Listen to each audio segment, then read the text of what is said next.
கல்யாணத்தை பற்றிலாம் கவலைப்படாதீங்க, வீடை பற்றி கவலையே படாதீங்கங்க. When buy new house and marriage. பாருங்க, பொறுப்பாக இருக்கு. 90 கிட்ஸ்னாலே இந்த பொறுப்பு வந்துடுது. வீடு வாங்கிட்டு தான் கல்யாணம் பண்ணணும்னு. 2:30 PM நெகிரி சிம்பிளான். நீங்களும் லக்னாதிபதி 6ஆம் இடத்துல இருந்து 12ஆம் இடம் சுபத்துவம். 12ஆம் இடம் சுபத்துவமாக ஆச்சுனாலே இப்போ நீங்கள் சிரமமான விட்டு வெளியில் போகக்கூடிய சில அமைப்புன்ற மாதிரியான விஷயம் இருக்கும். சரிங்களா?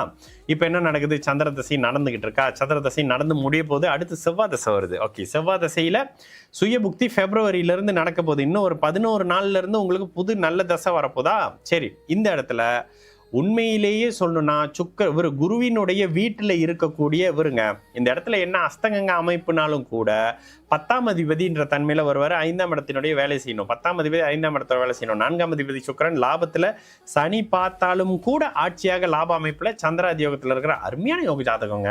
வீடை பற்றிலாம் கவலையப்படாதீங்க, தசைக்கு வந்துடுவோம் சக்குன்னு. தசை பாக்கியத்தை கொடுக்கக்கூடிய தசை தான். இந்த இடத்துல யார் 4ஆம் இடத்துல செவ்வாயில் அடுத்து குரு கடனை கொடுக்கணும். ஆமாம், 2027 உங்களுக்கு கடன் வரணும். கடனால விரயம் வரணுன்ற தன்மையில் உங்களுக்கு வீடு அமைப்புகள் 2020 குரு கடனை கொடுப்பாருமா. ஆமா, 2000 அடுத்த வருஷம் ஆகஸ்ட் எல்லாம் வீடு அமைப்புகள் இருக்கும். சரி, கல்யாணம் எப்போன்னு கேட்குறீங்க? கல்யாணம் ராசிக்கு 7 அட்டகாசமான தன்மையில் இருக்கு. ராசிக்கு 7ஆம் அதிபதி நல்லா இருக்காரு.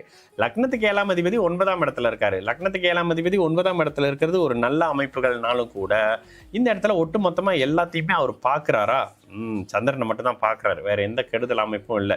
2ஆம் இடத்தை பார்க்கக்கூடிய, 7ஆம் இடத்தை தொடர்புல இருக்கக்கூடிய, குருவின் பார்வையை வாங்கக்கூடிய புதனுடைய வீட்டில் இருக்கிற ராகு கல்யாணத்தை கொடுப்பாரு. செவ்வாய் தசையில ராகு புக்தியில இந்த வருஷம் பிற்பகுதின்னு வருதா?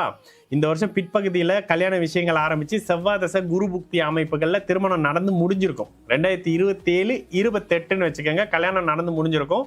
புதனுடைய அமைப்புகள்ல நீங்க குடும்ப அமைப்புகளோடவே இருப்பீங்க. செவ்வாய் புதன், ஆமா, புதனோட அமைப்புகள்ல குடும்ப அமைப்புகள்லயே இருப்பீங்க. கல்யாணத்தை பற்றிலாம் கவலைப்படாதீங்க, வீடை பற்றி கவலையே படாதீங்கங்க. உங்கள் ஜாதகம் நல்ல ஜாதகம் தான். சரிங்களா? என்ன நெகிரி சிம்பிளான்ல இருக்கிறது, நெகிரி சிம்பிளானை விட்டு தள்ளி தான் வரணும் அமையும், தள்ளி தான் மாப்பிள்ளை இருப்பார், இந்த மாதிரி ஏதாவது விஷயம் இருக்கும்.